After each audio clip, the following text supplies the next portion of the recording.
Alors ça, c'est une anecdote. Il y a un apprenant, il dit que chaque vendredi, dans leur entreprise, c'est English Day. Donc, ce jour-là, il a voulu demander à sa collègue, je te demande de m'envoyer le dossier. Et puis, il a dit fort comme ça, I demand you to send me the file. Donc, je te demande d'envoyer le dossier. Donc, il a dit, I demand you to send me the file.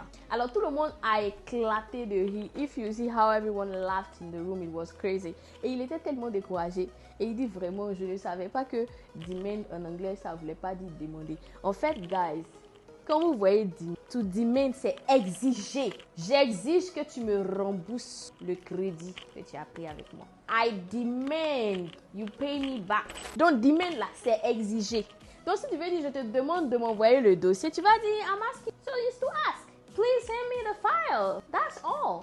Tu vois un peu? C'est tellement simple. Maintenant, c'est-à-dire que lorsqu'on a le English Day, là, c'est là que tu te rends compte que tu n'as pas beaucoup de vocabulaire, tu ne maîtrises pas beaucoup de points de grammaire.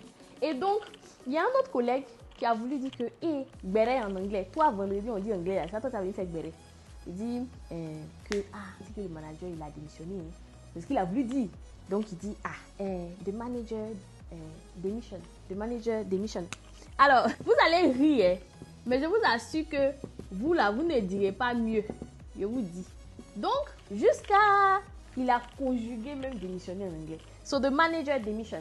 Alors, en anglais, démissionner, c'est ça. Attendez que j'écrive en rouge pour que vous puissiez bien voir. Démissionner en anglais, c'est ça.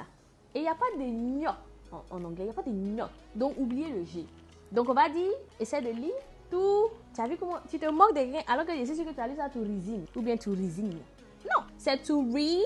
Donc, ça fait re ensemble. To resign. To resign. I will resign. Je pense que je vais démissionner. I think I will resign. Donc il devrait dire the manager resigned from his position or his job or whatever. Est-ce que vous voyez?